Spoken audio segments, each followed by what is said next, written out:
मुझे पता है आप थंबनेल और टाइटल देख के यहाँ आए हैं, तो मुझे ये भी पता है आपको सीटेट पास करना है, राइट? हाँ, इस वीडियो आपके लिए मैंने 2024 दिसंबर में सीटेट कैसे क्वालिफाई किया, वो भी पेपर 2 में पूरा डिटेल्स में बात करेंगे। स्ट्रेटेजी कैसे होना चाहिए, साथ ही साथ फर्स्ट अटेम्प्ट में आप कैसे क्लियर कर सकते हैं। वीडियो दोनों कैंडिडेट के लिए है, पेपर 1 एंड पेपर 2 दोनों कैंडिडेट के लिए है। सीटेट का मतलब सेंट्रल टीचर एलिजिबिलिटी टेस्ट, जो कि एलपी एंड एमई स्कूल में टीचर बनने के लिए ज़रूरी है। क्वालिफाई होना बहुत ही ज़रूरी है, अब सबको ये बात तो पता ही है। तो सीटेट 2011 में स्टार्ट हुआ था, अभी तक चल रहा है। तो जब स्टार्ट हुआ था तब पेपर बहुत इजी था, अब धीरे धीरे इजी से मॉडरेट से बहुत ज़्यादा हाई लेवल कर दिया, एडवांस लेवल कर दिया। मैंने रिसेंटली पास किया, तो मुझे पता है आपको क्या देना है। इजी लेवल से लेके एडवांस लेवल तक मुझे सब कुछ पता है, क्योंकि मैंने रिसेंटली पास किया, राइट? तो हेलो एवरीवन, मैं हूँ अफरोजा बेगम। आशा करते हो आप सब ठीक होंगे। तो चलिए वीडियो को स्टार्ट करते हैं। तो पहले आपको सिलेबस पता होना चाहिए। सिलेबस की लिंक मैं डिस्क्रिप्शन में दे दूंगी, आप लोग जाके वहाँ से डाउनलोड कर सकते हैं। अगर आप पेपर 1 क्वालिफाई करते हैं तो आप प्राइमरी टीचर बनेंगे, जो कि क्लास 1 से लेके क्लास 5 तक टीचिंग करा सकते हैं। अगर आप पेपर 2 क्वालिफाई करते हैं तो क्लास 6 से लेके 8 तक टीचिंग दे सकते हैं। सिलेबस देख लेते हैं। फर्स्ट पेपर 1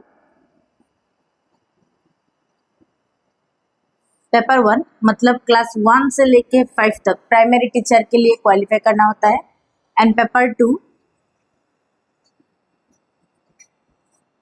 2 क्लास 6 से लेके 8 तक टीचर के लिए, अपर प्राइमरी। तो सिलेबस क्या है, दोनों का सीडीपी सेम है, चाइल्ड डेवलपमेंट पेडागोजी सीडीपी है, child development pedagogy. 2 number language one, यहाँ पे भी लैंग्वेज 1 सेम रहते हैं। एंड थर्ड में लैंग्वेज 2, यहाँ पे भी लैंग्वेज 2 रहते हैं, लैंग्वेज 2। तो यहाँ तक की तो कॉमन सिलेबस हो गया। अब थोड़ा सा डिफरेंस होगा, 4 होगा, क्या होगा, ईवीएस एनवायरमेंटल साइंस, और 5 होगा मैथ्स। तो प्राइमरी टीचर के लिए ये 5 सब्जेक्ट जरूरी होता है। और पेपर 2 के लिए अगर कैंडिडेट साइंस बैकग्राउंड से है तो क्या पढ़ना पड़ता है, साइंस एंड मैथ्स। अगर candidate arts and commerce background से है तो साइंस एंड मैथ्स के बदले में क्या पढ़ना पड़ता है, एसएसटी मतलब सोशल पढ़ना पड़ता है, सोशल स्टडीज। हम देख लेते हैं मार्किंग के ऊपर। देखिए, अगर मार्किंग के ऊपर इम्पोर्टेंस देंगे तभी पता चलेगा आपको क्या पढ़ना है, कैसे पढ़ना है, कितना स्ट्रेटेजी लगाना है, कितना ट्रिक से काम होगा, कितने स्मार्टली काम करना होगा, तो तभी पता चलेगा। तो मैं मार्क डिस्ट्रीब्यूशन करके देती हूँ आपको। तो सीडीपी से आते हैं 30 मार्क्स, मतलब चाइल्ड डेवलपमेंट पेडागोजी में यहाँ से कितना आता है mark, 30। CDP child development pedagogy. Language 1 से आते हैं 30।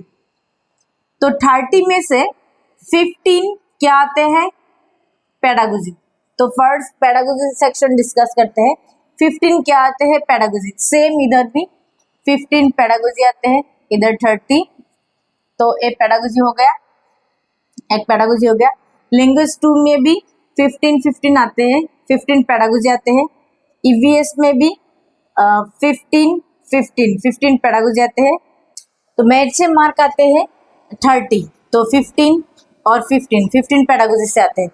तो इधर देख लेते हैं, लैंग्वेज 2 में भी 30 आते हैं, तो 15 और 15 पेडागोजी से आते हैं। And science and maths, science से कितना 30 देखने को मिलते हैं, 10 पेडागोजी एंड 20 कंटेंट से आते हैं, साइंस के कंटेंट से। सेम मैथ्स 30 आते हैं टोटल, 10 पेडागोजी से एंड कंटेंट से 20। और सोशल साइंस, अगर आर्ट्स और कॉमर्स बैकग्राउंड से है तो सोशल साइंस 40 कंटेंट से आते हैं, सोशल साइंस से आते हैं। एंड कितना मिलते हैं, बाकी 20 पेडागोजी से आते हैं। अब देख लेते हैं कुल मिला के पेडागोजी से कितने आते हैं। तो पेपर 1 में मतलब प्राइमरी टीचर के लिए पेडागोजी से कितने मिलते हैं? पेडागोजी से इधर 30, 15, 15, 30, 60 और 15, 15, 30, 90, टोटल 90। और इधर कितने देखने को मिलते हैं? तो 30, 15, 15, 30 और 20, 60, 80 मार्क्स देखने को मिलते हैं। तो अब मेन मुद्दे पे आते हैं। तो देखिए, अब हम जान लेते हैं क्वालिफाइंग सीटेट में क्वालिफाइंग मार्क होते हैं। तो क्वालिफाइंग मार्क है 90। तो देखिए 90 पेडागोजी से आ रहे हैं। पेडागोजी ऐसा एक सब्जेक्ट है, ऐसा एक बार सीखोगे ना तो जिंदगी भर याद रहेगा। कुछ ट्रिक से, कुछ कंसेप्ट से, कुछ स्मार्टली वर्क से तो याद रह जाते हैं। जनरल कैंडिडेट के लिए 90 मार्क पासिंग मार्क होते हैं। तो 90 मार्क पेडागोजी से आते हैं। तो अगर पेडागोजी सेक्शन को अच्छे से फोकस करते हैं तो आप इजीली पास कर सकते हैं। तो आपको करना क्या है, फर्स्ट सिलेबस निकालिए और पेडागोजी कंटेंट को अच्छे से अंडरस्टैंड कीजिए। आपको पेडागोजी के सीरीज मिल जाएगा फ्री ऑफ कॉस्ट। प्लेलिस्ट में पूरा डिटेल्स है, मैं लिंक डिस्क्रिप्शन में दे दूंगी, देख सकते हैं और पूरा कॉन्सेप्ट को क्लियर कर सकते हैं। क्योंकि मैंने ऐसे ही स्टडी किया, तो आप देखेंगे 100% आपको कॉन्सेप्ट क्लियर हो जाएगा। और फिर 2011 से लेके 2024 तक का PYQ सॉल्व करें, 2-3 बार सॉल्व करें, देखना 90% कंसेप्ट क्लियर हो जाएगा। और हेल्प करने के लिए मैं हूँ, मैं हर टॉपिक की PYQ डिस्कस करती हूँ 2011 से लेके 2024 तक। तो आप लोग मेरे वीडियो देख सकते हैं और आगे बहुत वीडियो आएगा, बहुत अच्छे से आएगा, ताकि आप लोग फर्स्ट अटेम्प्ट में पास हो जाओ। एक करने से आपको 90 मार्क तो मिल जाएगा, लेकिन अच्छा मार्क नहीं मिलेगा। तो अच्छा मतलब 100+ तो नहीं मिलेगा। तो अच्छे मार्क कैसे मिलेगा, 120, 130 कैसे मिलेगा, वो कैसे मिल सकते हैं वो मैं बताती हूँ। ओके, पेपर 1 एंड पेपर 2 दोनों के लिए तो डिस्कस कर लेते हैं लैंग्वेज 1 के बारे में। तो लैंग्वेज 1 से कितना मार्क मिलता है, मैंने आपको बताया 30 मार्क्स मिलते हैं। तो 30 से 15 तो पेडागोजी हो गया। और 15 कहाँ से आते हैं? और 15 आते हैं अनसीन पेसेस। क्या आते हैं? Unseen passages. अनसीन पेसेस आ जाते हैं, एक अनसीन पेसेस आते हैं और एक पोएम आते हैं। तो एक पोएम आते हैं। तो क्वेश्चन कहाँ से आते हैं? अनसीन पेसेस दे देते हैं और क्वेश्चंस करके अनसीन स्टडी करके अंडरस्टैंड करके आंसर निकालना पड़ता है। एंड साथ ही साथ एक पोएम दे देते हैं, अंडरस्टैंड करके आंसर निकालना होते हैं। और थोड़ा बहुत दोनों में 2-3 ग्रामर दे देते हैं। तो 15 से तो आप इजीली 11-12 मिल ही सकते हैं। तो 15 से आपको सपोज 10 मिल गए तो बहुत अच्छी बात है। 15 पेडागोजी था, यहाँ पे 10 मतलब आउट ऑफ 30 से 25 मिल गया। तो सेम लैंग्वेज 2 पे भी सेम है। लैंग्वेज 2 पे क्या होता है? अनसीन पेसेस 2 दे देते हैं। अनसीन पेसेस कितना दे देते हैं? 2 दे देते हैं। तो अनसीन पेसेस से 15 मार्क्स आते हैं। 3-4 ग्रामर दे देते हैं, थोड़ा बहुत ग्रामर, इजी ग्रामर दे देते हैं। तो यहाँ से 15 आते हैं, वहां से 15। तो देखिए अनसीन पेसेस तो आप इजीली कर सकते हैं, स्टडी करने के लिए जरूरत नहीं है। बस इतना ही करें, थोड़ा बहुत ग्रामर का कंसेप्ट क्लियर करें और साथ ही साथ 10 से 15 PYQs लगाइए अनसीन पेसेस का। PYQ से उठाए अनसीन पेसेस, पोएम 10 से 15 अच्छे से कीजिए, कंसेप्ट क्लियर हो जाएगा तो आप प्रैक्टिस कर सकते हैं। और हाँ, आप इसको भी ध्यान देना चाहिए क्योंकि टाइम कंज्यूमिंग होते हैं सीटेट। क्वेश्चंस बहुत बड़ा बड़ा दे देते हैं, एजर्शन दे देते हैं, रीजनिंग दे देते हैं। तो आप जब अनसीन पेसेस करते हैं तो अब ध्यान से पढ़ना है आपको और ध्यान से अंडरस्टैंड करना है। तो इसके लिए आपको प्रैक्टिस की जरूरत है क्योंकि 150 क्वेश्चंस, टोटल 150 क्वेश्चंस आते हैं। 150 क्वेश्चंस में 150 मिनट्स देते हैं। 150 मिनट्स, हर क्वेश्चंस 1 मिनट देना पड़ता है, लेकिन क्वेश्चन का साइज इतना बराबर है तो 1 मिनट काफी नहीं होता। तो आपको अगर फर्स्ट करना है, फर्स्ट अंडरस्टैंड करना है तो आपको क्या करना है? प्रैक्टिस करना ही है। तो ये तो बात हो गया लैंग्वेज 1 एंड लैंग्वेज 2 के ऊपर। अब बात करते हैं EVS एंड मैथ्स के ऊपर। तो EVS से 15 तो पेडागोजी से आते हैं, 15 तो पेडागोजी से आते हैं एंड 15 कंटेंट से आते हैं। तो EVS बहुत इजी सब्जेक्ट होते हैं।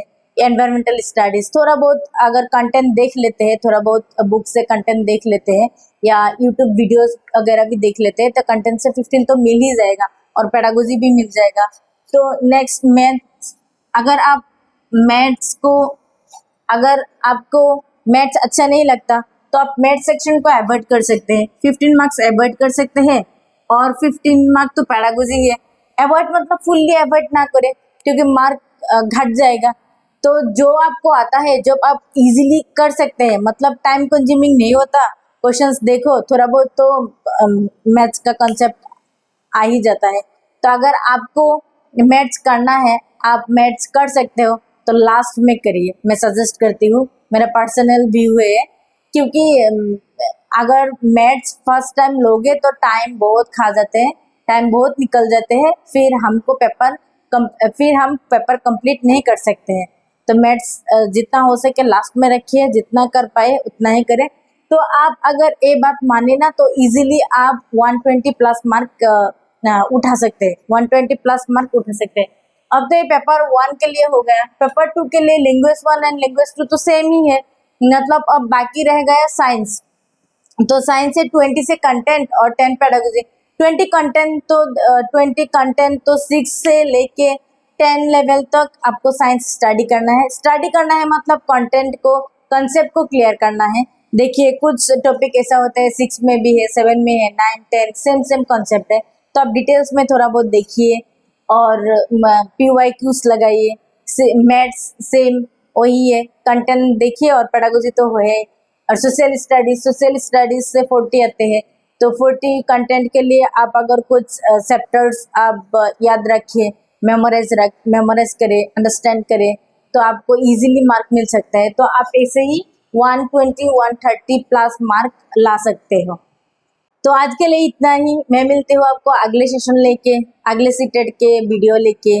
आप लोग मेरे साथ जुड़े रहे और मैं ऐसे ही अच्छे से टिप्स देते रहूँगी, कैसे सीटेट क्वालिफाई करना है, मेरा पर्सनल एक्सपीरियंस से बताऊंगी।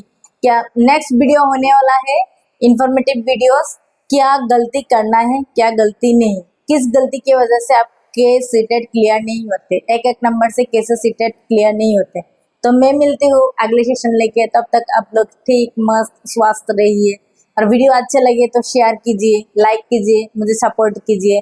आप लोगों के सपोर्ट की वजह से मुझे वीडियो कंटेंट बनाने के लिए इंस्पिरेशन मिलते हैं, तो आप लोग ऐसे सपोर्ट करते रहे। Thank you.